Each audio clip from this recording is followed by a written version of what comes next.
Buongiorno e benvenuti alla cerimonia in onore dei dottorandi, ora dottorati, che hanno concluso quest'anno il loro percorso nel programma di dottorato in Cognitive and Brain Sciences promosso dal CIMEC. In qualità di coordinatore ho il piacere di accogliervi tutti e dopo la mia presentazione ci sarà la consegna dei diplomi da parte del prorettore della ricerca, professor Alessandro Quattrone. Dopodiché il direttore del CIMEC, professor Giorgio Vallortigara, introdurrà lo speaker di oggi, che è il professor Nicholas Humphrey, che gentilmente ha accettato di venire a dare una lezione magistrale in questa occasione. Allora, prima di procedere, io vorrei anche ringraziare molto Lea Mercanti per tutto il supporto che ha dato alla scuola in questi anni, che sta continuando a dare alla scuola e in particolare per l'organizzazione dell'evento di oggi. Quindi, grazie Lea.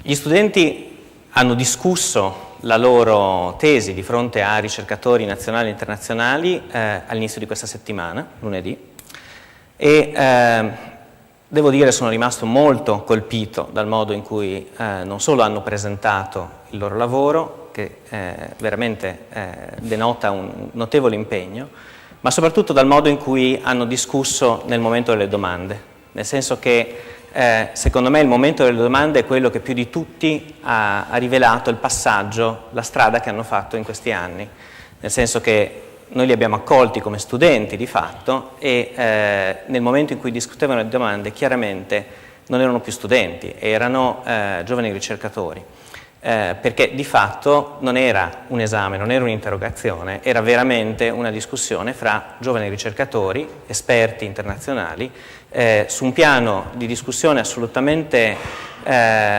appassionante, direi. E quindi le mie congratulazioni a loro per come hanno affrontato questo esame.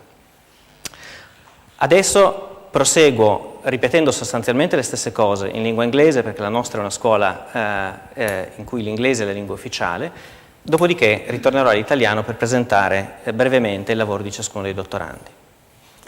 So welcome. It's my pleasure to welcome you here today. This is the commencement in honor of the students who completed their PhD program this year in Cognitive and Brain Sciences at CIMEC.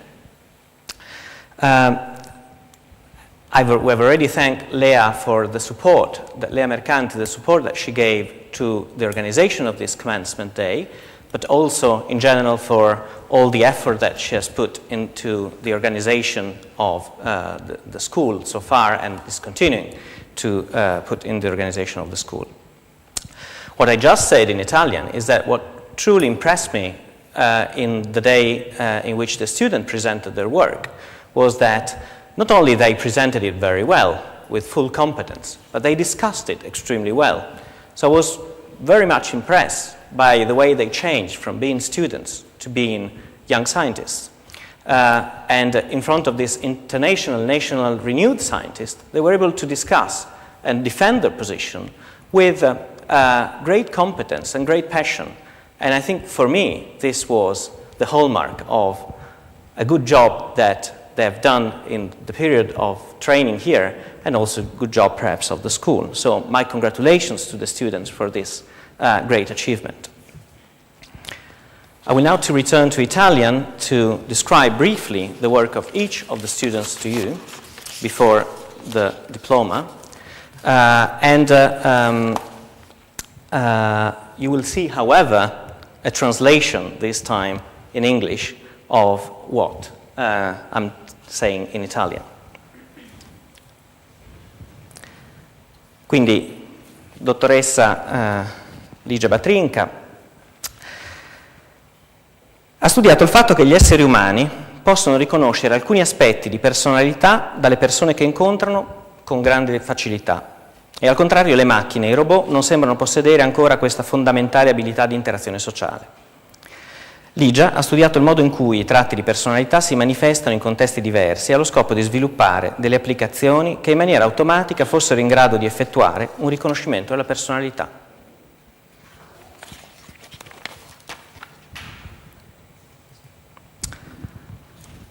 Dottor Elia Bruni. Elia ha usato tecniche di computer vision per rappresentare le immagini come un vocabolario di parole visive. Grazie a questa metodologia ha potuto costruire nuovi modelli computazionali delle rappresentazioni multimodali del significato delle parole e delle immagini. Un progetto importante sia per cercare di comprendere il modo in cui la mente rappresenta la conoscenza, sia per dotare i computer di una conoscenza multimodale circa il mondo nel quale viviamo.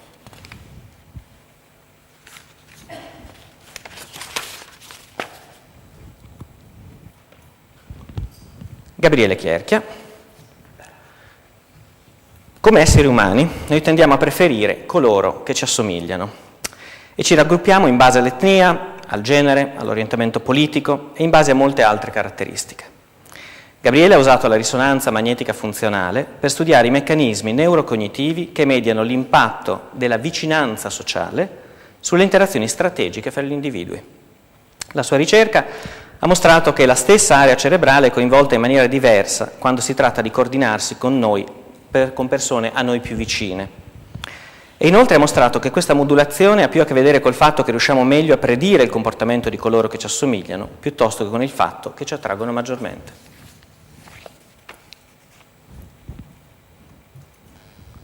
Dottoressa Benedetta Heimler. Benedetta ha studiato il modo in cui la sordità profonda può cambiare la percezione e l'attenzione nelle rimanenti modalità sensoriali, e in particolare la vista e il tatto. La sua ricerca ha rivelato una sorprendente flessibilità nel controllo del comportamento, anche in persone sorde dalla nascita, e questa flessibilità è probabilmente il meccanismo alla base delle interazioni efficienti fra la persona sorda e l'ambiente. Questa ricerca contribuisce alla comprensione dei processi mentali in persone con disabilità sensoriale e può offrire dei presupposti utili per migliorare i percorsi formativi per persone che vivono un'esperienza sensoriale molto diversa dalla nostra.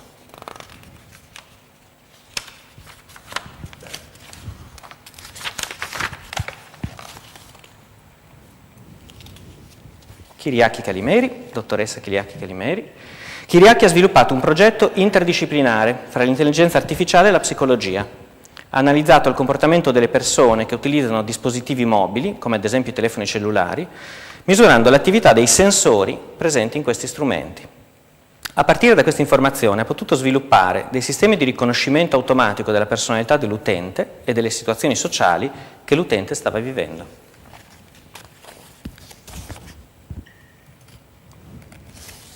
Dottor Giovanni Mancuso. Giovanni ha studiato come avvenga la percezione dello spazio tridimensionale in un contesto di movimento dell'osservatore. Benché sia possibile per noi svolgere questo compito con sorprendente facilità, i meccanismi che sottendono a questa abilità sono poco noti. Questo tema è molto rilevante per gli psicologi, per i biologi, per gli ingegneri e per chi si occupa di robotica. Si pensi ad esempio al crescente interesse verso la costruzione di macchine in grado di navigare in modo intelligente ambienti complessi, con oggetti e altri agenti in movimento.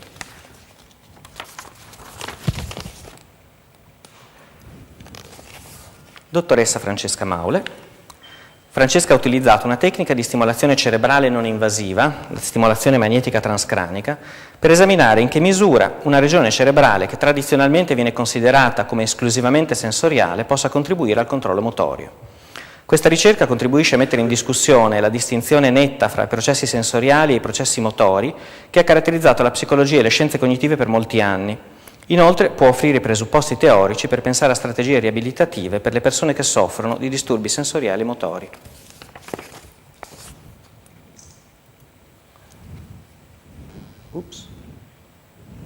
Eva Maria Vecchi. Quando combiniamo un aggettivo ed un nome, i loro significati si trasformano in modi che a volte sono difficili da prevedere. I vini bianchi non sono bianchi, i leoni di pietra non sono leoni e alcune combinazioni come pomodoro parlamentare non hanno davvero molto senso. Estendendo la metodologia della semantica distribuita che rappresenta il significato delle parole nei termini dei contesti lessicali all'interno dei quali queste si verificano, Eva è stata in grado di fornire una misura quantitativa di quanto certe combinazioni di nomi e aggettivi siano sensate. Questa ricerca offre i presupposti per costruire modelli computazionali del modo in cui gli esseri umani comprendono le frasi complesse.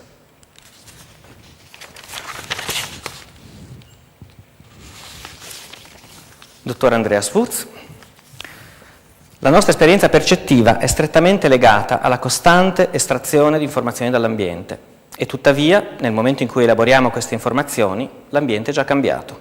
Un oggetto si è mosso, qualcosa è cambiato.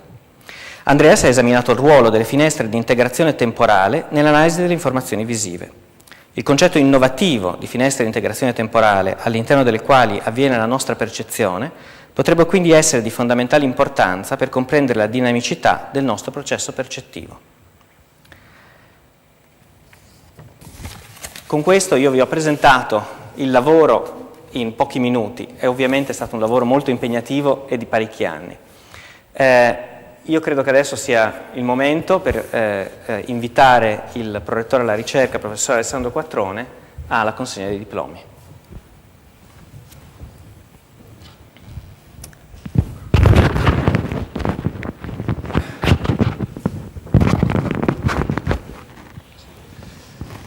Grazie. I will speak in Italian for the majority of the audience here.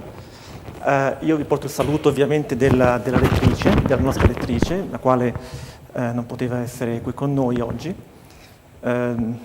Dirò due parole, anche se prendendolo un po' alla larga. Voi sapete che l'università è un'invenzione italiana. È uno dei nostri, insieme al gelato, alla pizza, al telefono forse, è uno dei nostri copyright. E sapete anche che all'epoca l'università era un luogo per definizione internazionale. I nostri avi viaggiavano in modo molto scomodo, ma trasmettevano le idee, andavano in Europa, allora il nostro mondo era l'Europa. E quindi sapete quanto importante per la comunità accademica sia il concetto di internazionalizzazione. Nel tempo, in particolare in Italia, abbiamo avuto qualche problema, diciamo così, anche nel corso della storia dell'Accademia, e ci siamo stretti un po' nei confini locali, a volte localistici, a volte nel cortile, con dispute appunto spesso da cortile, poco scientifiche, poco interessanti, poco importanti. E ora si parla da anni di internazionalizzazione. Ecco, non c'è alcun dubbio che al di là del fatto comunque importante che adesso sappiamo che questa è la prima università per qualità del prodotto scientifico fra le medie università italiane, e questo il centro dove avete trascorso i vostri anni di apprendistato alla scienza, è il centro con maggior qualità di prodotto scientifico nell'ambito ovviamente in cui lavora in Italia, quindi siete nell'assoluta eccellenza in Italia. Non c'è alcun dubbio che di tutti i nostri dipartimenti, tutti i nostri contesti in cui lavoriamo in università, qui si sia realizzata la vera internazionalizzazione, che è quella per la quale non soltanto l'Italia offre talenti, risorse, energie scientifiche all'estero, ad altri paesi europei o agli Stati Uniti, ma quella in cui c'è proprio una bionivocità, un passaggio in tutti e due i sensi, no? Qui abbiamo, alcuni di voi sono di nascita del nostro paese, altri no, e senza dubbio questo vi dà un vantaggio competitivo che spero utilizzerete. C'è un gran bisogno di dottori di ricerca, questo è il punto dove si saldano le due missioni appunto dell'invenzione università, quella di mettere insieme l'insegnamento e la ricerca. E c'è un gran bisogno di voi in contesti anche che tradizionalmente non sono propensi ad accogliere dottori di ricerca, non necessariamente soltanto quello accademico. Noi abbiamo, sapete, ora le Universiadi, abbiamo questo momento, il Trentino non è così visibile nel mondo, anche perché è piccolo ed è ristretto nelle valli. Abbiamo questo momento di visibilità clamorosa, no, internazionale, che ci fa piacere, ne siamo felici, partecipiamo a questo, tutti lavoriamo per questo. Ecco, Io credo che quello che vorremmo prima di tutto però è che la visibilità di questa università venga data da voi che rimarrete in Italia o andrete all'estero, che io vi chiedo di essere ambasciatori di questa università, del percorso che avete fatto, delle vostre relazioni, di connetterla al mondo, che è il posto dove la scienza deve essere fatta. E vi ringrazio.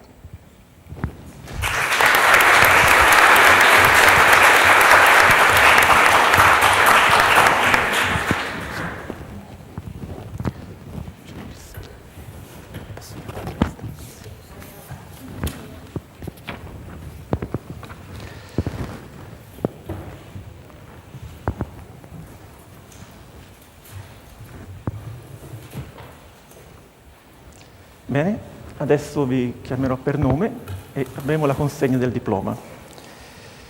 Ligia Maria Batrinca.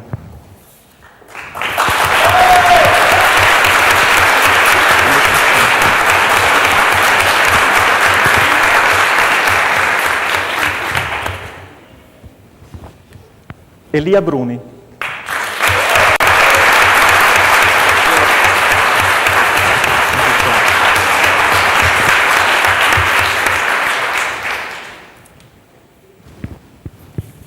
Gabriele Samchierchia.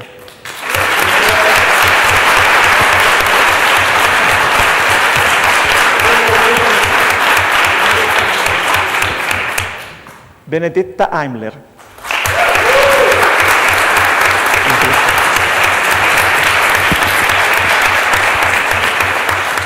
Iriaki Calimeri.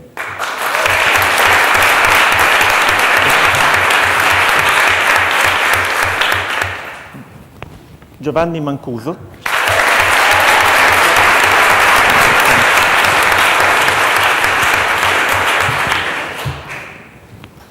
Francesca Maule.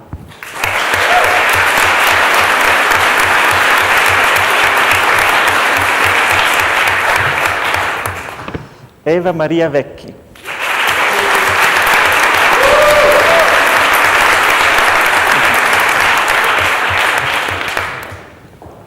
Andreas Butz.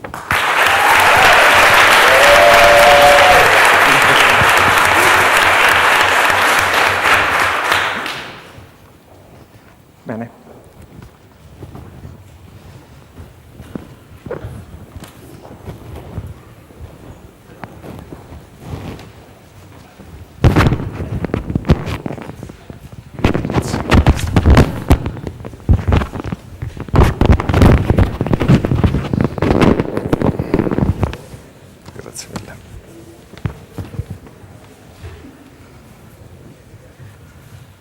So, ladies and gentlemen, good afternoon. It's my great pleasure and honor to welcome our distinguished guest and speaker today, Professor Nicholas Humphrey. It is actually double pleasure. Pleasure from the point of view of our institution.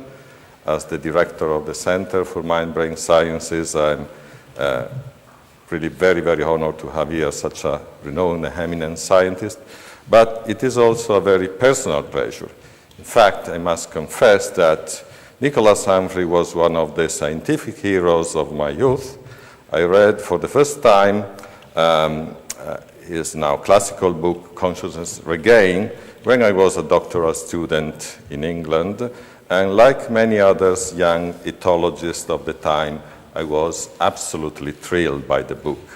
But let me say something more precise about the contributions of Professor Humphrey to the science of mind and behavior and brain. Professor Humphrey is Emeritus Professor of Psychology at the London School of Economics and Senior Member of the Darwin College in Cambridge. He has been lecturer in psychology at Oxford, Assistant Director of the Sub-Department of Animal Behavior at Cambridge, Professor of Psychology at the New School for Social Research in New York, and School Professor at the London School of Economics. He provided some major contribution to cognitive science and neuroscience. His doctoral research at Cambridge, supervised by Lawrence Weiskrantz, was in the field of the neurophysiology of vision in primates. And he made the very first single-cell recordings from the superior colliculus of monkeys and discovered the existence of a previously completely unsuspected capacity for vision after total lesion of the striate cortex, a capacity which, when it was later confirmed in the human beings, came to be called blind sight, which is still the focus of much interest in the field of the neuroscience of consciousness. On moving to Oxford, he turned his attention to evolutionary aesthetics. He did research on monkey visual preferences, especially color preferences, and wrote an essay, which is a very celebrated essay, The Illusion of Beauty, which won the Gluckster Science Prize in 1980. He then returned to Cambridge to the sub-department of animal behavior in 1970, and there met Diane Fossey, the renowned ethologist working on the mountains gorilla. And Diane invited him to spend a period at her gorilla study camp in Rwanda. And his experience with the gorillas and the subsequent visit to Richard Leakey's field site on Lake Turkana set Nicholas Humphrey thinking about how cognitive skills, intelligence, consciousness could have arisen as an adaptation to social life rather than to physical life and in general to the problems associated with technology, tool use, and so on. In 1976, he wrote an essay titled The Social Function of Intellect, which is widely regarded as one of the foundational works of evolutionary psychology and the basis for the so-called theory of Machiavellian intelligence. And this paper formed the basis of his first book, Consciousness Regained, that I mentioned before.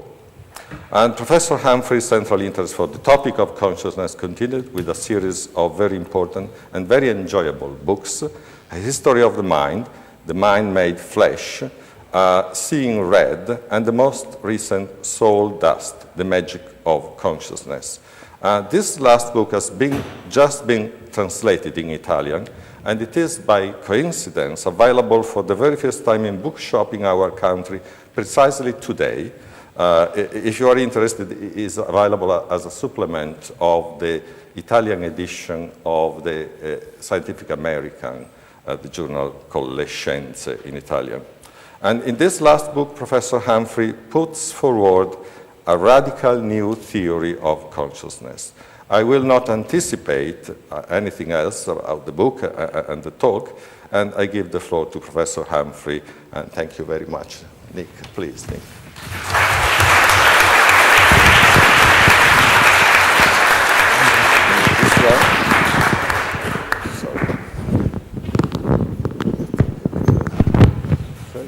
Maybe you have it. Yep. Perfect. Forgive me for undressing. It's very warm.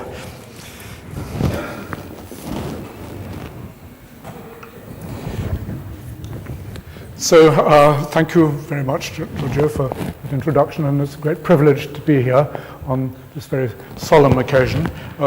As we've just seen, some dramatic change has taken place in the life of a group of young students here. I thought we ought to celebrate them properly. That's the wrong direction.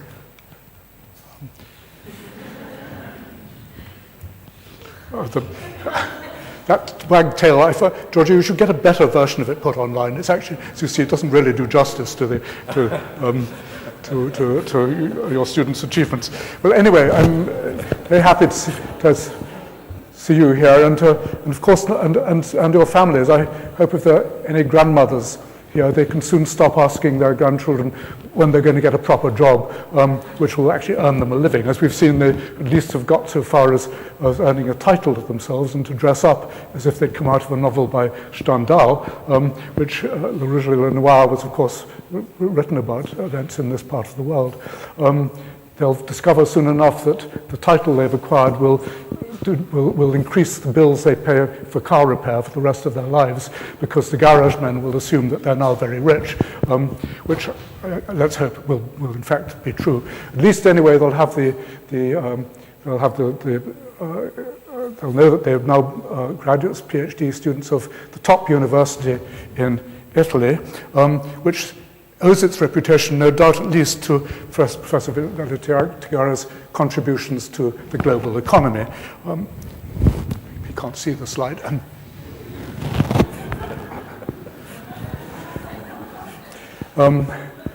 Okay, well, I probably don't need to tell you that your professor is now world-renowned for this important research. The work I'm going to talk about probably hasn't made any contribution to the world economy and probably never will do. I'm going to talk about my latest work and thoughts about consciousness. I wonder if we could we lower the lights a bit, do you think?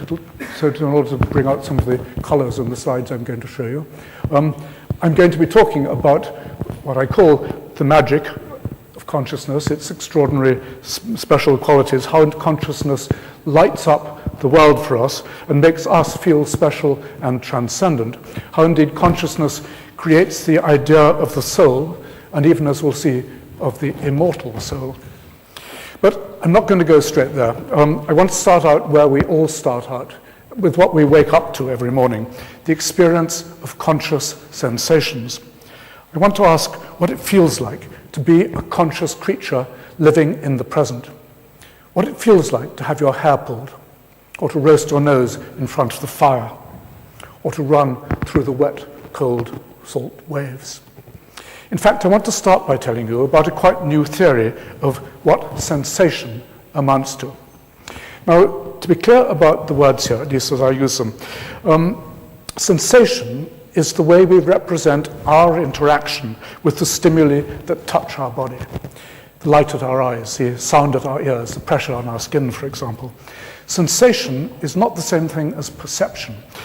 Perception is the way we represent the world out there, the waves as such, or the fire as such.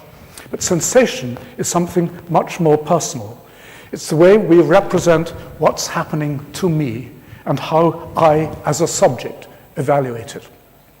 The pain is in my toe, and it's horrible. The sweet taste is on my tongue, and it's sickly. The red light is before my eyes, and it's stirring me up.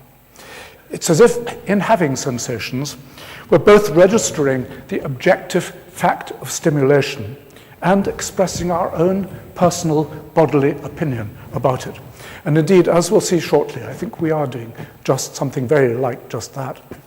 But it's the way we do it that's so surprising. What we represent, this opinion about the simulation, what we represent it as. Where do those extra qualitative dimensions come from? What can make the subjective present seem so rich and deep, as if we're living in what I've called thick time? What can Kandinsky mean when he writes, "Color is a power which directly influences the soul. Color is the keyboard, the eyes are the hammers, the soul is the piano with many strings." Why indeed do we say, at least in English, it's like something to be conscious? Why don't we just say it is something to be conscious? Why again and again do we fall back on that expression, it's like something? Is it because sensations are in fact like something that actually they can't be? Well, in asking these questions, we're up against what philosophers have come to call the hard problem of consciousness. And I probably don't need to tell you that it's a problem that some of our best philosophers have said we're never going to be able to solve it. The American philosopher Jerry Fodor tells us so almost every week, typical remark of his. We can't, as things stand now, so much as imagine the solution of the hard problem. The revisions of our concepts and theories that imagining a solution will eventually require are likely to be very deep and very unsettling. There's hardly anything that we may not have to cut loose from before the hard problem is through with us. Well, I think Fodor's right that we haven't been doing too well in imagining the answer. He's right that the problem can indeed sometimes seem impossibly hard. But I think we should put the emphasis on that word, seem, because for something to seem to have mysterious, inexplicable properties doesn't mean it necessarily really has them. And I'll explain what I mean with a well-known example. Suppose we were to come across an object lying on a bench that looked just like this impossible triangle. I mean, a real object made out of wood. Well, it would seem for sure to be a physical impossibility. But that doesn't mean we should throw away our physics books and cut loose from everything we know. We'd soon realize, of course, that it must be some kind of illusion.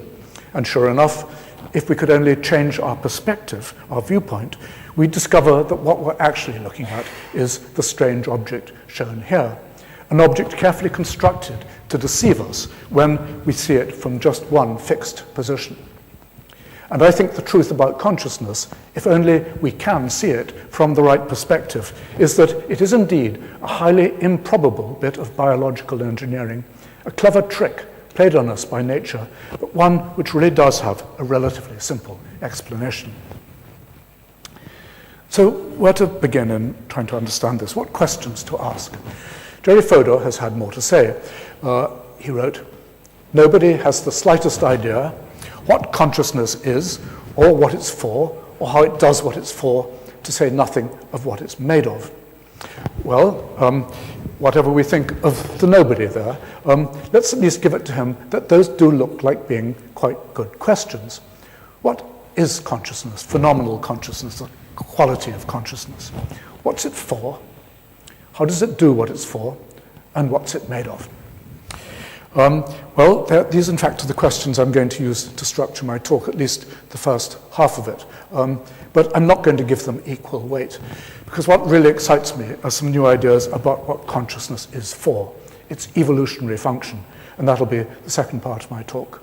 The first part is perhaps the more difficult part, but hold in there, and at least the second part, I think you'll see, is downhill all the way. So, to start off with, what is consciousness, phenomenal consciousness? What kind of thing is the sensation of red, or the salt taste of an anchovy, or the searing pain of a burn? My answer is that it's a kind of magical recreation, a show that we lay on for ourselves inside our own heads. In response to stimulation of our sense organs, we create something, an extraordinary artwork for our minds to look at. It's a simulacrum of sorts, which tracks the interaction of our body with the outside world, the sights and the sounds and the smells. And this means that by forming a representation of this object in our minds, we can indeed get a picture of what's happening to us. But this object we're creating does much more than merely track the interaction in an objective sense. It steeps it in subjectivity. It adds a personal dimension. It colors it with emotion. And on top of it all, it adds a mysterious dimension of temporal depth. So that now, when we form a representation of it, we don't simply discover what's happening as such. We get to have a picture that, as I'll explain as I go on, is like something. A picture that has indeed acquired some weird and wonderful properties, lifting us as the subject into a new level of reality, or perhaps we should say of non-reality.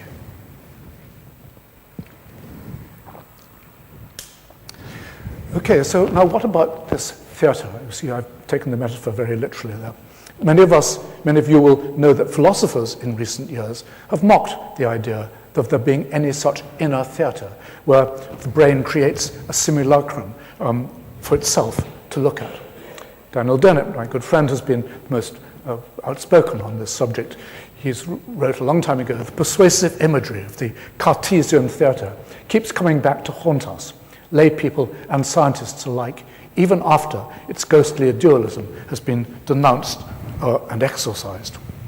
Well, Dennett would be right, of course, to dismiss the idea that there's a place inside our head where one part of our brain creates a faithful replica of the world for another part of the brain to look at, because that could just lead to an infinite regress. You'd need another theatre to look at that input and so on. But despite its entry into the philosophical literature, I think this use of the word theatre is entirely misleading.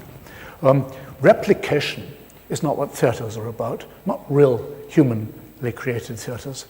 Instead, real theatres are places where events are staged in order to comment in one way or another on the world, educate, to persuade, to entertain. Look at this audience. Clearly, they're there for the added value that the theatrical drama provides. Of course, they wouldn't show that rapt attention if there was simply a replica on show. But now, suppose it's not simply a replica. Suppose this egg in this picture were to be magically transformed. Suppose it were to be spread on toast, and now perhaps come to resemble the Virgin Mary. Well, that would be something else entirely. And some of you may know that particular piece of egg toast sold for $3,000 on eBay.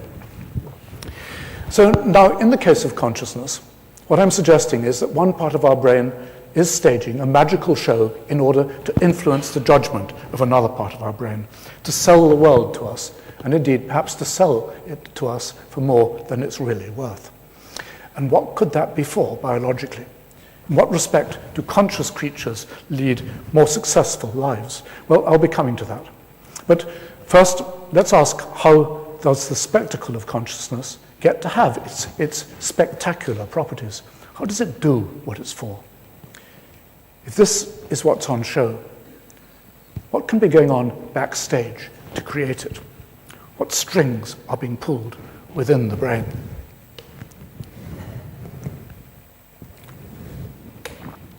Well, my answer is that it must indeed be some kind of illusion, a trick played by one part of the brain on another.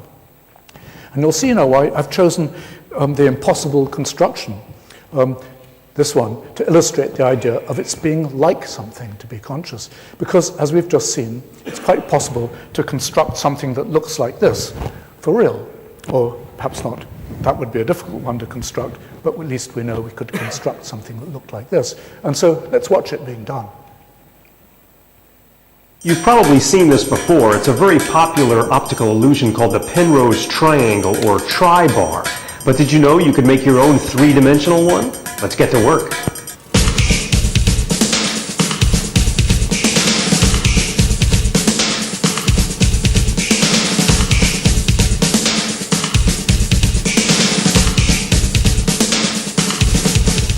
Now, by placing the cut and folded paper on the floor and placing your camera or your eye at just the right angle, you've made a Penrose triangle.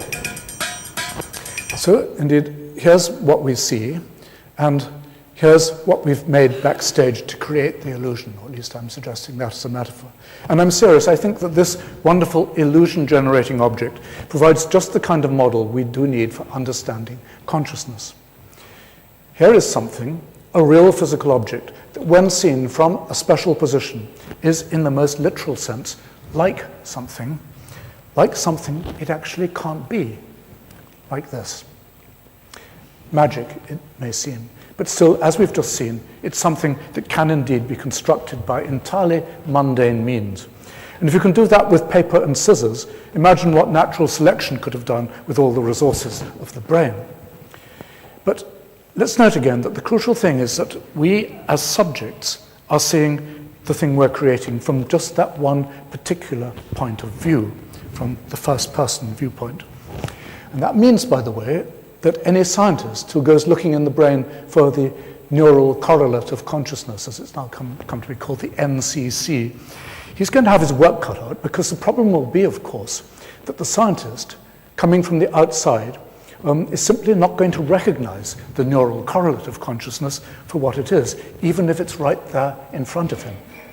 Observing this strange process in the brain, but not knowing how to look at it, he's never going to guess that he's cracked the hard problem, and probably, if he only knew it, should be due with a Nobel Prize. So my next question, what actually is this process in the brain? What's it made of? Well, I suggest we should start by asking, what's it made from? What's it been made from historically? If we now experience some kind of sensory magic, how do I do it? In today's, as we live today, how can it, what led up to it? What lies behind it? How did it get to be a show to start with? And I think the answer lies in the fact that sensations have always involved a kind of performance. In my account, which I've developed at length elsewhere, sensations arose early in evolution as bodily activities, expressive responses to stimuli arriving at the body surface. Imagine, if you will, a primitive animal floating in the primeval ocean. Things are happening to it. Chemicals washing up against it. Pressure waves are impacting on it. Lights falling on it, and so on. Now, some of these are going to be good for the animal, and some of them are going to be not so good, and so it's going to have evolved to respond to them, to this one with an ouch, or to that one with a whoopee. And these responses are just reflex bodily responses. I've called them wriggles of rejection or acceptance. The animal responds unconsciously to this stimulus with a scowl, to that with a welcoming smile. Now, to begin with, these responses are indeed just mere responses. The animal is in no way mentally aware of the stimulus. However, suppose the animal were to want actually to know what's happening to it. If it wanted to build up a model, to form a mental representation of what was happening outside it and impacting on it, a neat solution would be for it to monitor its own response, since this reflex behavior potentially carries loads of information about the stimulus, about what kind of stimulus it is, where it's happening, when it's happening, and, for that matter, with what import it has for the animal's well-being. That's precisely what that response has evolved to contain. So it happened, I've argued, that these primitive animals, our ancestors, in the course of evolution, soon discovered that they could indeed represent what's happening to them by monitoring what they themselves were doing about it. However, things were never going to stay like that. The time was bound to come in evolution when the original bodily responses were no longer appropriate. They might be in conflict with other things it wanted to do. The animal no longer wanted to engage in overt bodily expression in response to stimuli like this. But it did still want to track the stimulation. It did still want to represent what was happening to it. And so, what was the answer? The answer was for the responses to become internalized, where indeed they could still be monitored. And so the sensory responses became, as I say, privatized. And to cut this story short, the upshot is that when today we experience sensory stimulation, we're still responding with something like the ancient action pattern handed down from our ancestors. But now it's become a virtual expression, occurring at the level of a virtual body inside our own heads. Now it is indeed a kind of pantomime, something whose purpose is no longer to do anything about the stimulus, but simply to tell us about the stimulus. Well, let's take the case of seeing red, for example.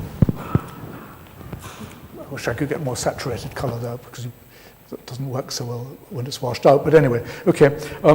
The red light arrives at our eyes, and the next thing, behind the scenes, we make an affective response to it.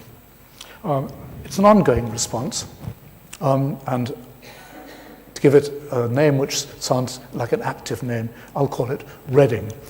We produce the response of redding in response to a red stimulus. But where's the felt sensation in all of that? Well, now the sensation is our own response as we monitor it by introspection. To have the sensation of red is to find ourselves redding. And so you'll see that sensation, if this is right, has always been theatre of a sort. But at the start, of course, it won't have been magical theatre. There's no reason to think that the show will have had any illusion-generating properties. So what happened next then? How did this become this, so that sensation did indeed become phenomenal, conscious sensation with those magical properties? Well, having seen what the show evolved from, can we guess what it's made of? Well, it is a guess, but I think the answer lies in the process of privatization, which I've just described. What the privatization of sensory responses, internalizing them, did was, in fact, to create the potential for reentrant feedback loops. You can see at the top there was the original condition. Now this response gets internalized, privatized, and now you've got a situation in which it can catch up with itself and create a feedback loop. And the thing about feedback loops is that when conditions are ripe, the activity in them can become self-sustaining.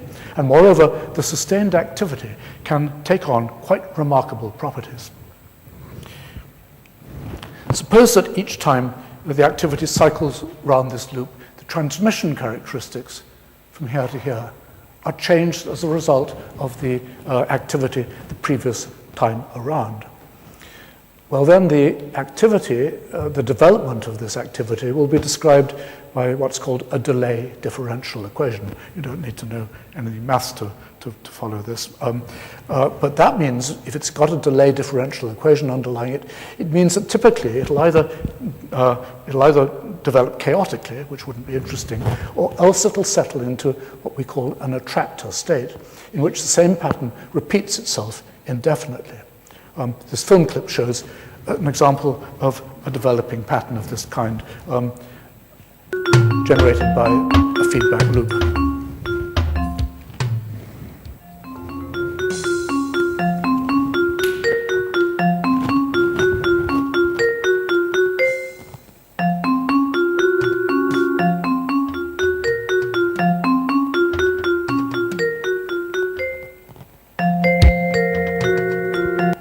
Now that's the kind of pattern you can get from just activity circling in a simple feedback loop, if you get the parameters right.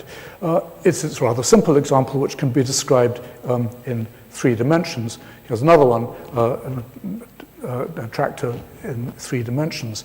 But often the attractor is going to turn out to be very much more complicated. And it will turn out to occupy a higher dimensional landscape.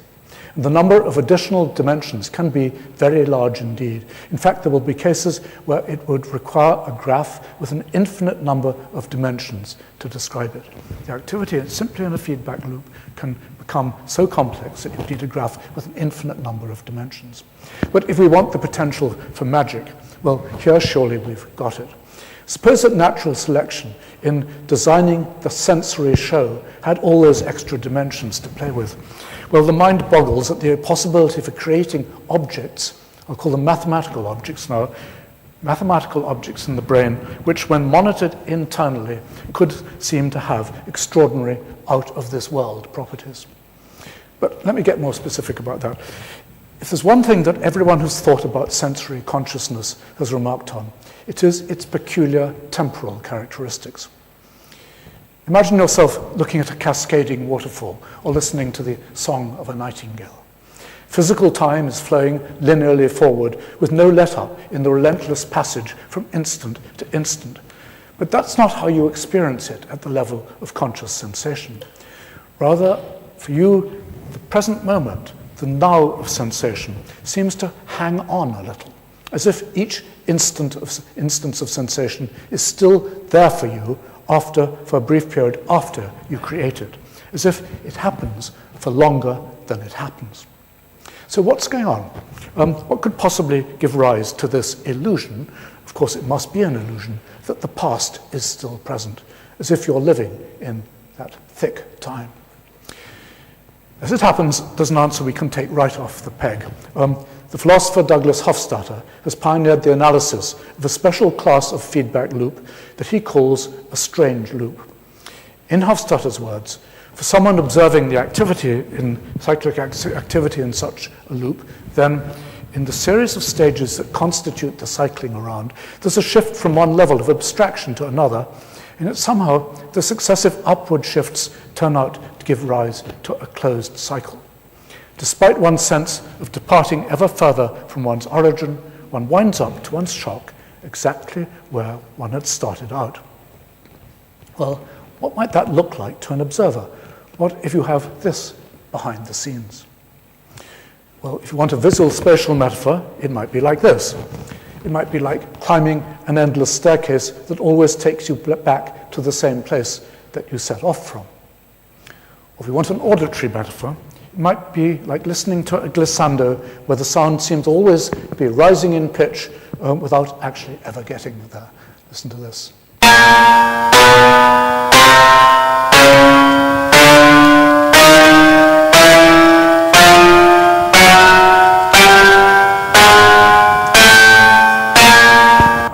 play that sometimes for longer and longer to persuade people that the pitch is actually not rising, it's remaining the same. So how might my idea of thick time come out of that? Well, let's look at it this way. If you climb the staircase and end up exactly at the height you started off from, well, we conventionally describe this as having traveled no distance upward. But space and time are equivalent in this peculiar situation. So if you climb up the staircase and end up exactly where you set out from earlier, an equally good interpretation would be that actually you've passed no time. Indeed, imagine that you were to measure time by counting up the staircase. 1 second, 2 seconds, 3 seconds, 4 seconds, and so on. 14 seconds, no seconds. You'd be back where you started, you'd have spent time without using it. And to translate this back into sensation, suppose that in responding to a sensory stimulus, you were to initiate activity in a feedback loop whose attractor turned out to be just such a strange mathematical object. Then, when you monitored yourself doing it, would you indeed find yourself living, having the experience of living in that thick moment of consciousness? Well, I don't know, but I dare say you might. The activity of reading has now acquired the interesting new property of seeming to the subject to last in its own virtual time. Okay, well, that's the end of the difficult bit. And of course, these ideas do need much more work. I won't claim we've actually cracked the hard problem, but I will claim that cracks are appearing in it. We're beginning to see the sort of solution that could do it, at least in principle. But enough then of what consciousness is made of, or might be made of. And I gave you some of that because I know this is a center for neuroscience, and some at least of you would want to follow up the mathematics of it. But now let me turn to a level that everybody will understand. I'm going to devote the rest of my talk to that crucial question of what this is for, what phenomenal consciousness is for. We've plotted a route from phenomenal, from a primitive response from an amoeba to subject in the present experiencing phenomenal consciousness. But why ever did natural selection take this route? I think philosophers and scientists who've asked this question have routinely missed the point because they've had completely the wrong expectations about what consciousness is doing. They've expected consciousness to be playing some kind of practical role in cognition or in intelligence. And then they've been puzzled because it doesn't seem to. Doesn't seem to be adding anything at all at that level. Here's Jerry Fodor again. Consciousness seems to be among the chronically unemployed. As far as anybody knows, anything that our conscious minds could do, they could do just as well if they weren't conscious. Why then did God bother to make consciousness? Well, of course, Fodor is asking the right question. Why ever did God, or perhaps should better say natural selection, bother to make consciousness? But you'll see he's assumed, as most people do, that consciousness must be providing us with some new kind of skill, helping us to achieve some outcome that we can achieve only by virtue of being conscious. Like, say, a bird can fly only because it's got wings, or you can understand this sentence only because you know the English language. But as I've hinted already, I don't think the role of consciousness is like this at all. Let me say it again. Consciousness is theatre. Its job is to change our outlook on life, to give us a new view of just what and who we are and what kind of world we live in. Well, how so? There's much too much to discuss in half an hour, but let me at least give you a taste of how I think it works in human beings, at least. So, to start with at the simplest level, consciousness contributes to our joy in life. In the process of becoming and remaining conscious, in the simple pleasure of being there, we discover a new purpose in our own existence. As Lord Byron wrote, the great object of life becomes sensation, to feel that we exist, even though in pain. Or, as the American philosopher Tom Nagel has put it rather more soberly, there are elements which, if added to one's experience, make life better. There are other elements which, if added to one's experience, make life worse. But what remains when these are set aside is not merely neutral, it's emphatically positive. The additional positive weight is supplied by experience itself rather than by any of its contents. Well, I think the word sensualism approaches but hardly does justice to this emotion. Maybe we need the word presentism. At any rate, the emotion is a basic and familiar one. The yen to confirm and renew, in small ways and large, our own occupancy of the subjective moment. Listen, for example, to this letter by the poet John Keats. Talking of pleasure, this moment I'm writing with one hand and with the other holding to my mouth a nectarine. Good God, how fine. It went down, soft, pulpy, slushy, oozy. All its delicious plumpness melted down my throat like a large, beatified strawberry. Well, we see this kind of delight in simply being there in animals as well, of course. I could cite many examples, but here's one. Back off. I once saw an elk, a young elk, run across a snowfield, jump in the air and twist his body while in flight, stop, catch his breath, and do it again and again. Buffalo have been seen playfully running onto and sliding across ice, excitedly bellowing as they do so. Well, if it were us, it would certainly be the sense of its being like something to slide across that ice that would be providing the incentive. And who can doubt that at least the same is true for at least some other animals. These bonobos are surely enjoying being themselves. And to go back to an example in the ice, here's a lovely bit of film from YouTube. What?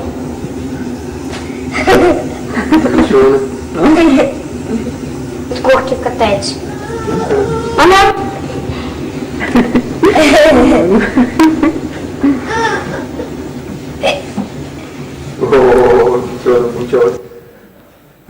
That crow is obviously just enjoying being there. And of course, he was imitated by a Russian babushka, also sliding down a roof in just the same way. But here's my question now. Why should feeling that we exist, and valuing that feeling, why should that actually be biologically adaptive, so that the underlying brain circuits would have been selected in the course of evolution, all these circuits which give us these strange attractors which make time hold on and so on? Well, I think the answer, at least the beginning of an answer, is right there in front of us. It is that a creature who takes pleasure in the feeling of existence will develop a will to exist. And so, at least in humans, a will to live. Now, admittedly, this might seem like something of a bootstrap operation, rather like liking the sound of your own voice. But why not if it works? We accept that nature made sex pleasurable in order to encourage us to have more sex. Well, then why not make living magically delightful in order to encourage us to have more life?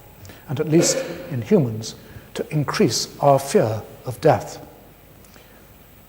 As Philip Roth, an American novelist, being interviewed, yes, I am afraid of dying. I'm 72. What am I afraid of? Oblivion, of not being alive, quite simply of not feeling life, not smelling it. Now, Roth is contrasting oblivion with something else, something. And that something, I'd say, is provided by his sense of the theatrical space he occupies, his living in the presence of sensations, feeling, smelling, being in that thick moment of consciousness. For of course, consciousness does more than merely bring delight. It gives us something substantive to hold on to, something to aim for, a ball to keep it in the air. But that's just the start of it. Let me move on to the next level at which I think being conscious dramatically changes people's outlook. I'll call that the enchantment of the world. Let's note that the simple joie de vivre, the joy in feeling life, smelling it, can often be thoroughly introverted, self-body centered. It's the sensations in themselves that matter, the feels and the smells, and not the things in the world that give rise to these stimuli. In fact, when basking in the present moment, we may sometimes choose deliberately to pull away from the outside world to enjoy the sensations untroubled by reality. It's a move, obviously, taken advantage of by abstract painters. Matisse has taken a table laden with dessert and abstracted the pure forms. And the British painter Bridget Riley has gone still further. This is a painting from an exhibition titled According to Sensation. And what she said to an interviewer was, feel the light. No, don't think about what's out there. Just feel this moment at your eye. And we've all been in that situation, and we know what she's talking about. But of course, at other times and in other moods, our delight in being conscious turns to being pointedly delight in living in the very particular world of things. Here's a painting by Dahim, on which actually Matisse based his abstraction. Dahim has created not just a feast for the eyes, but he's drawn attention to the glories of the world as such. The solid existence of the glittering gold and silver goblets, the plump fruits, the smooth linen, the things as such. Rupert Brooke, the English poet, does it in verse in a poem which runs to about 180 lines of more of the same. These I have loved, he writes. White plates and cups, clean gleaming, ringed with blue limes, and feathery fairy dust, wet roofs beneath the lamplight, the strong crust of friendly bread and many tasting food, rainbows and the blue bitter smoke of wood, the benison of hot water, furs to touch, the good smell of old clothes, and other such. As I said, the list is a long one. The poet fondles each commonplace sensory delicacy like the bead on a rosary. Each item produces a thrill of recognition in us. But whatever's going on here, why do such ordinary things seem so precious to us human beings? Well, surely it's because some of the magic of our sensations is rubbing off on the things out there. So it seems to us as if the things out there in the world possess phenomenal qualities in their own right, as if the things as such have that extra dimension of presence. Now, of course, strictly speaking, this doesn't make sense. The qualities of the sensations are our creation.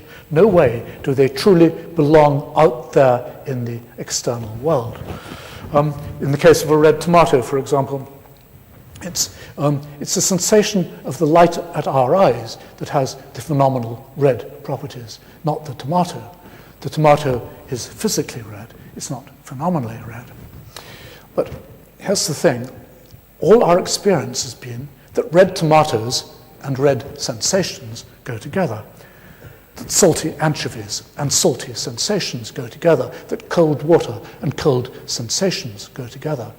So it's hardly surprising then if this repeated association of the sensation with the perceived object that provides the stimulus is enough to give rise to that wonderful illusion that the sensation is actually a property of the object out there, so that the tomato itself seems to acquire phenomenal properties. Now, there's no question that when we project phenomenal qualities out there into the world, onto things in the world, we're making a philosophical mistake. It's a category mistake. But it doesn't matter. Philosophical quibbles aren't going to stop us when the result is literally so enchanting. Literally, things are getting to that touch of magic, and it's happening because it's happening courtesy of our sensation. Well, the connection becomes particularly obvious when sensation is intensified as can happen, for example, with psychotropic drugs. Aldous Huxley, for example, has described his experience with mescaline. The books with which my study walls were lined glowed with brighter colours, a profounder significance. Red books like rubies, emerald books, books bound in white jade, books of agate, of aquamarine, of yellow topaz. Well, of course, that is an exaggerated response under mescaline, but what I want to say is that actually it happens all the time. Dull perceptual objects become magical. Ordinary things glow with brighter colors, profounder significance. All the time, to all of us. We don't need the drugs.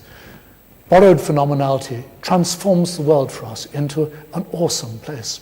A place all the more amazing because of the intimate connection we feel we have to it.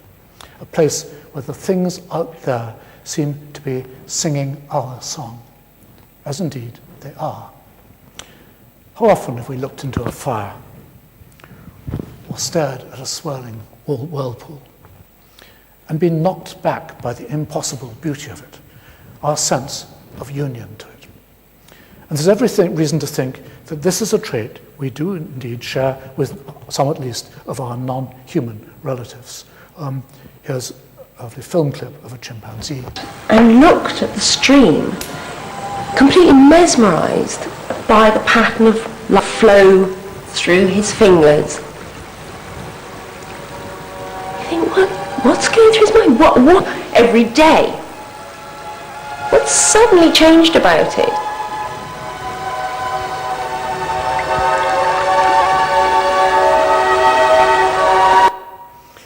Well, the caption to this book recently published called The Last Human reads, "The play of light and shadow between tree, sun and sky fills this Neanderthal man with a sense of awe." Well, scientists aren't perhaps meant to use words like a sense of awe, but why not? What else should we describe it as? So then, how does this attitude of awe affect survival? Well, I'd say it certainly puts us in a frame of mind to count our blessings. It's not just good to be alive, but it's good to be alive in this astonishing world. Here's Rupert Brooke again. In a flicker of sunlight on a blank wall, or a reach of muddy pavement, or smoke from an engine at night, there's a sudden significance and importance and inspiration that makes the breath stop. It's a feeling that has amazing results. I suppose my occupation is being in love with the universe. Well, if we want an adaptive function for consciousness, perhaps being in love with the universe will do. But more specifically, what might that translate into? Being in love with the universe. Love, as we know, is a powerful emotion. Love motivates us to engage with things, to investigate them, to make them, to find them. The chimpanzee goes to that stream in order to play with the water. It seeks it out. Here's a more remarkable example, perhaps. A dolphin actually blowing bubbles so that it can relish the qualities of the thing it itself has created.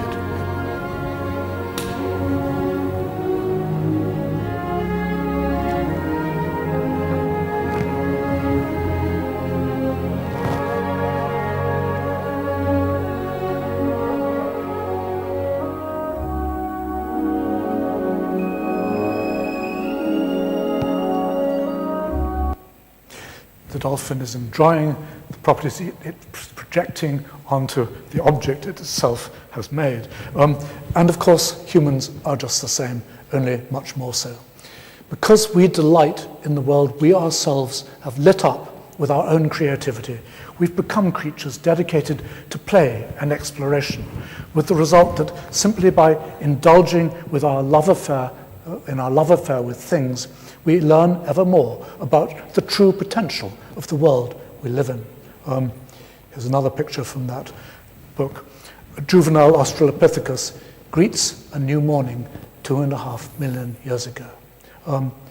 It's the emotion of every child on a spring morning. I wonder if you know this lovely poem. Where am I going? I don't quite know.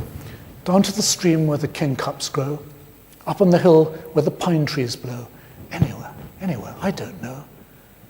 Where am I going? The high rooks call. It's awful fun to be born at all. Well, I'd say that awful fun is not the half of it. The fact is that life in this world for conscious creatures can be unspeakably beautiful and interesting.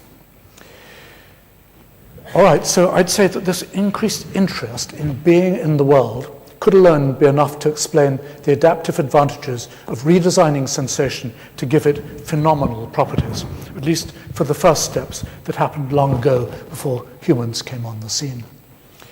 But for humans, there's something else, a payoff on a much grander level still. I'll call that self and soul.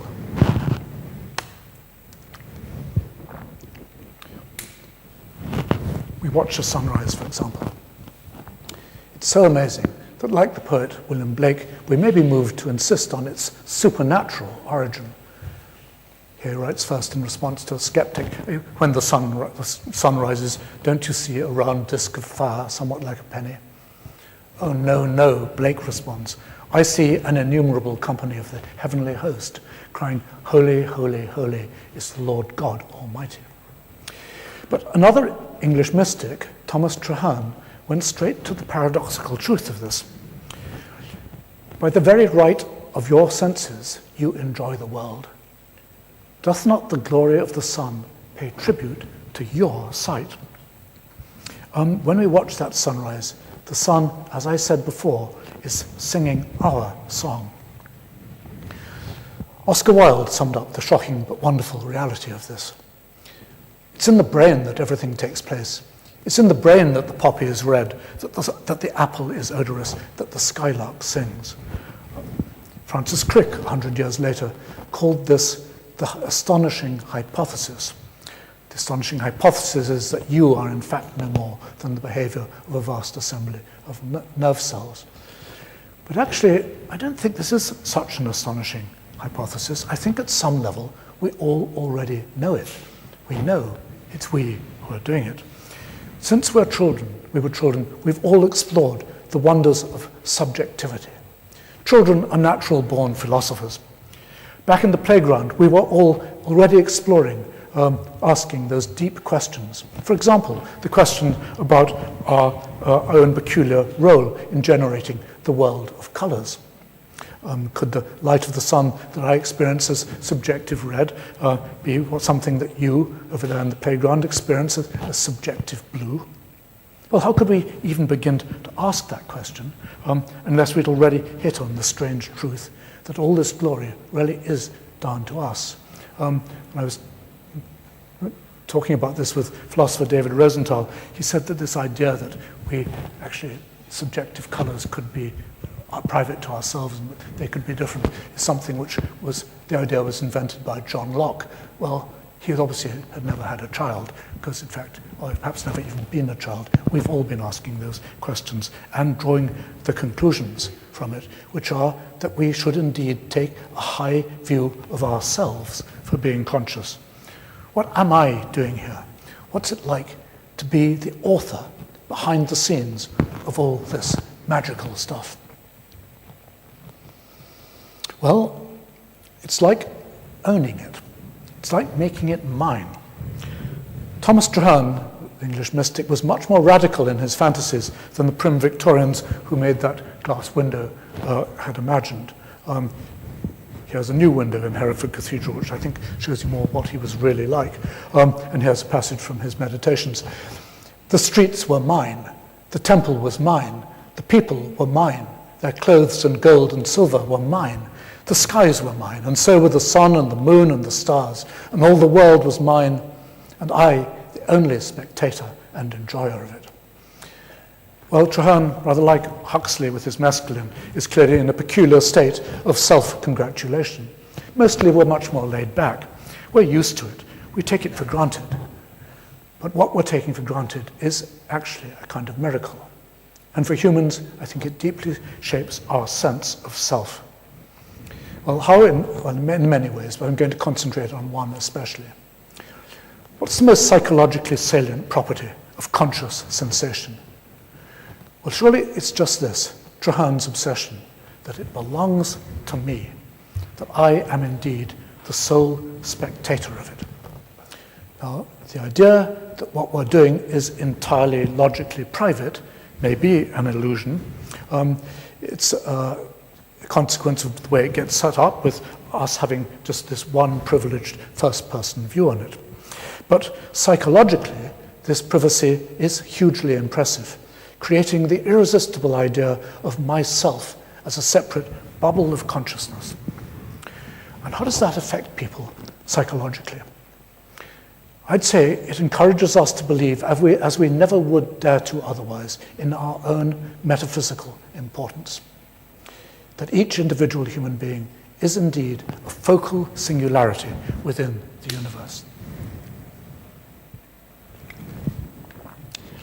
You'll hear it said that there's no such thing as the self, that individualism is a recent invention, that no man is an island entire of himself, the words of John Donne.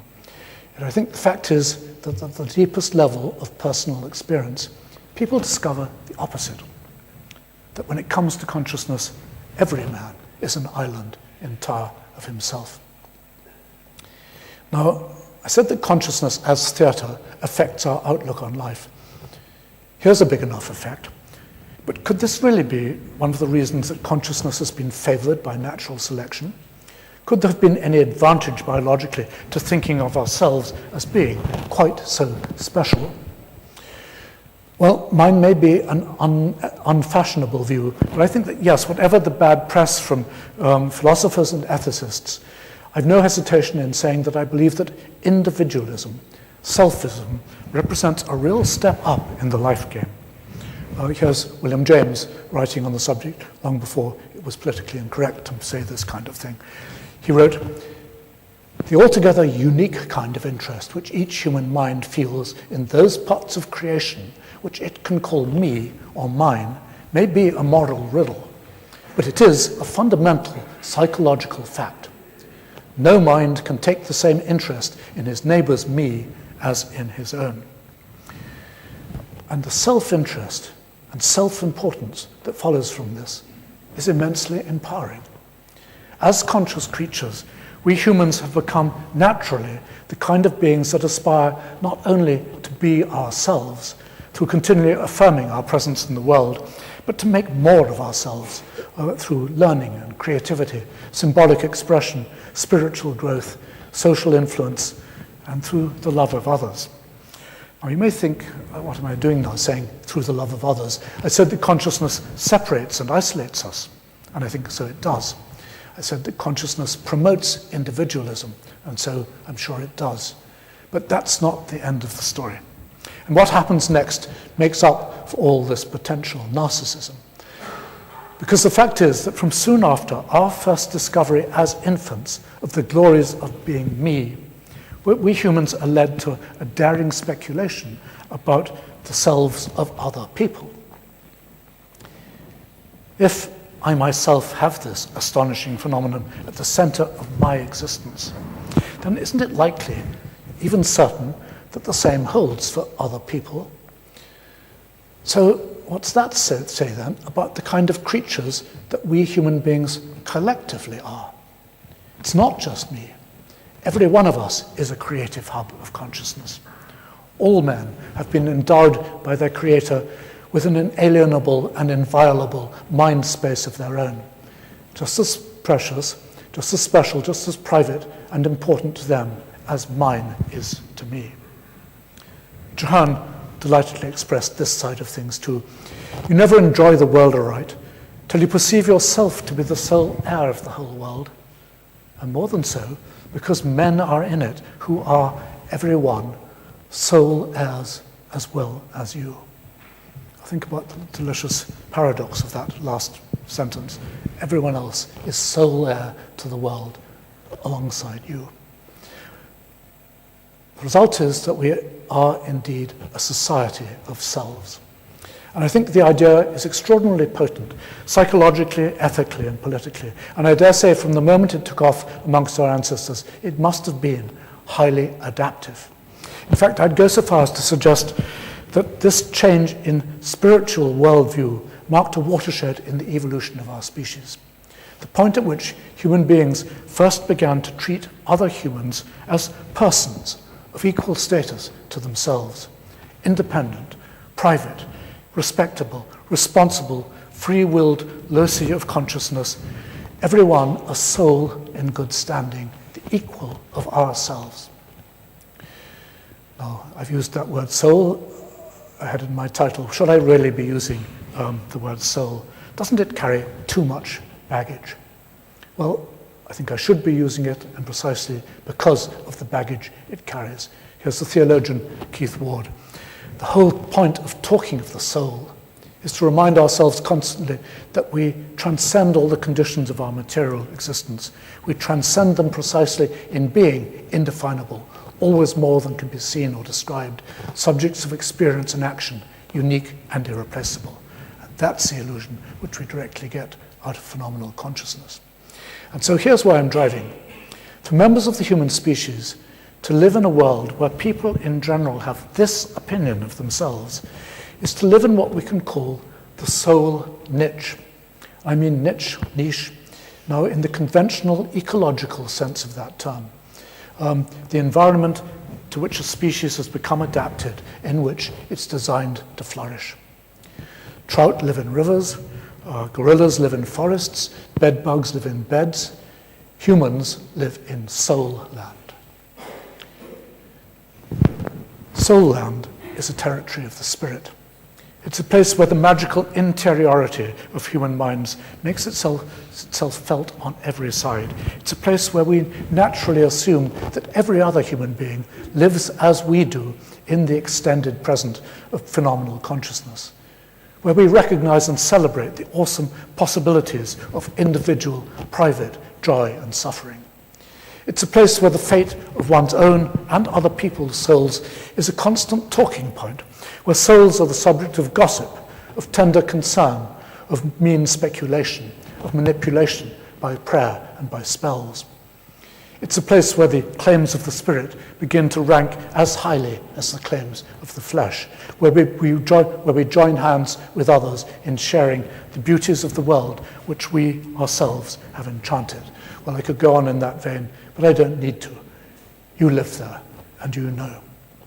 And the consequence of this is that, well, the consequence is that human beings are set up by nature to dwell on those eternal questions. Where have we come from? What are we? Where are we going? Consciousness sets up the questions, but it also begins to answer them. And it's been in asking and answering these questions that our species, as a biological entity, has raised itself nearly to the level of the gods. Well, you might ask, do humans really need to ascend to the level of the gods? And I've been told by Dan Dennett, among others, that this hypothesis of mine, that consciousness has evolved just so as to give us this inflated idea of ourselves, is functionally extravagant. Dennett told me that it makes out consciousness to be the solution to a non-problem. Well, I don't think so. You might as well object that birds don't need to fly. Terrestrial animals were doing just fine before any of them thought of taking to the sky. Flight was a solution to a non-problem. Yet wings and flight opened up a new world for birds to exploit. And looking at the history of human beings over the past 100,000 years, we can say that angels' wings did the same for us. Well, I say 100,000 years.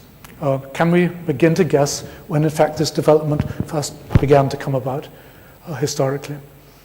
I like to think that there are already clues to be found in archaeology, and that there will be many more to come. In the village of Villafanush, in the Valencia region of Spain, there are some rock paintings in a cave just below the castle, which date to about 15,000 years ago.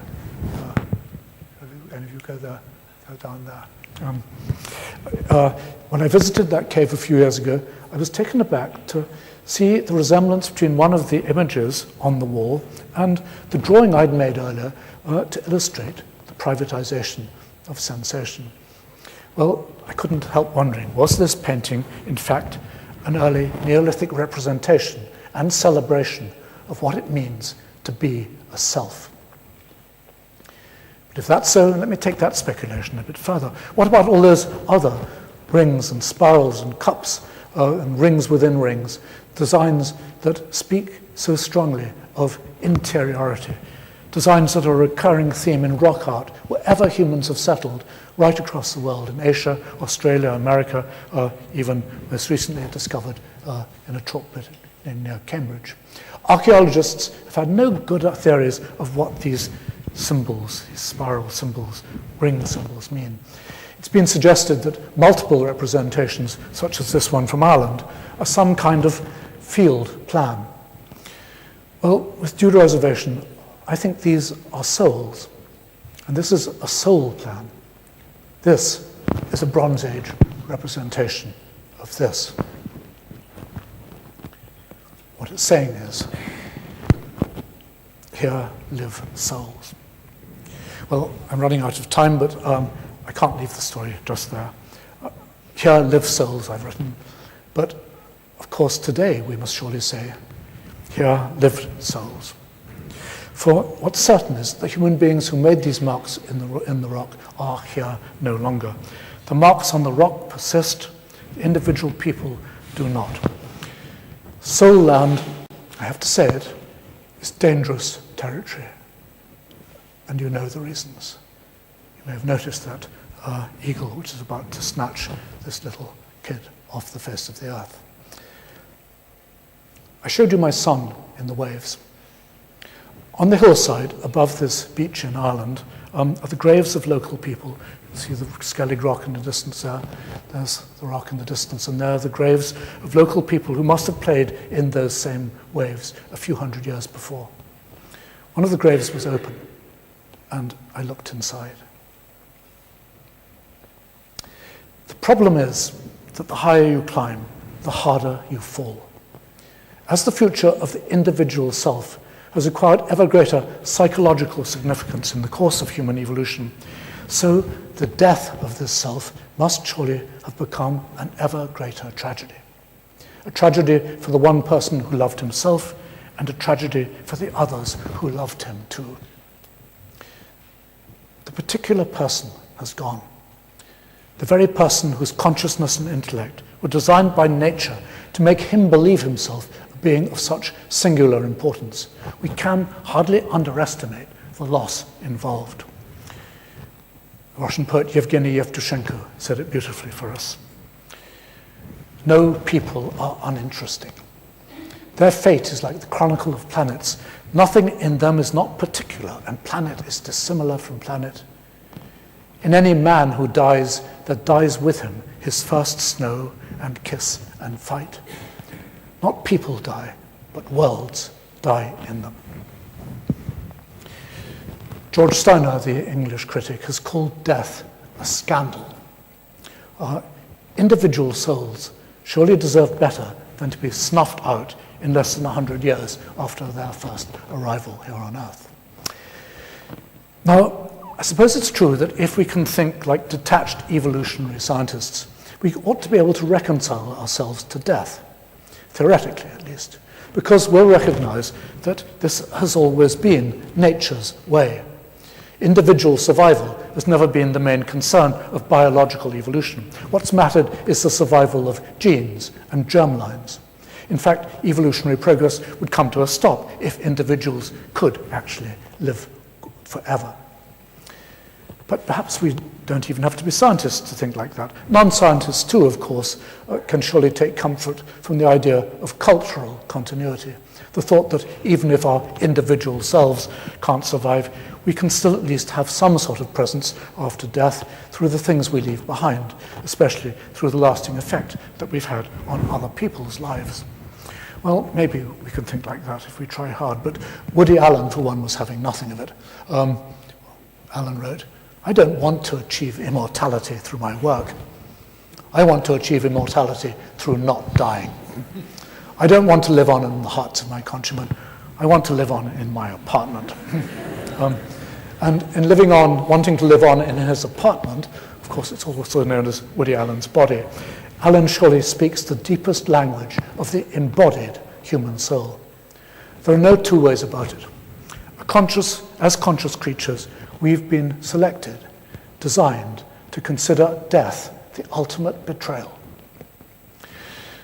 So what's the way out, if there is one? Could consciousness itself provide a way out? Well, perhaps the fact that the human species is still here and that our ancestors didn't find the prospect of death totally soul-destroying is living proof that humans did, in fact, find a way out. And indeed, as I describe at some length in that new book of mine, I think that consciousness did have one more trick up its sleeve.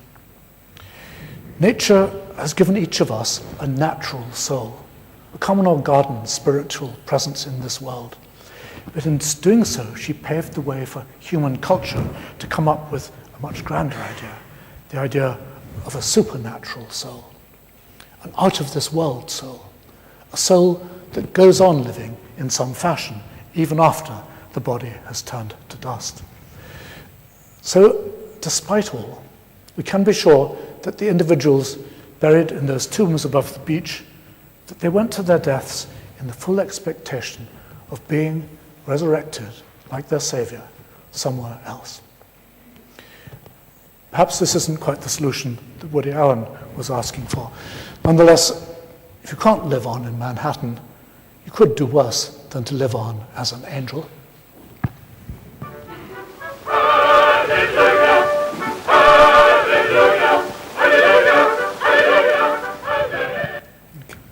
And I'll end there.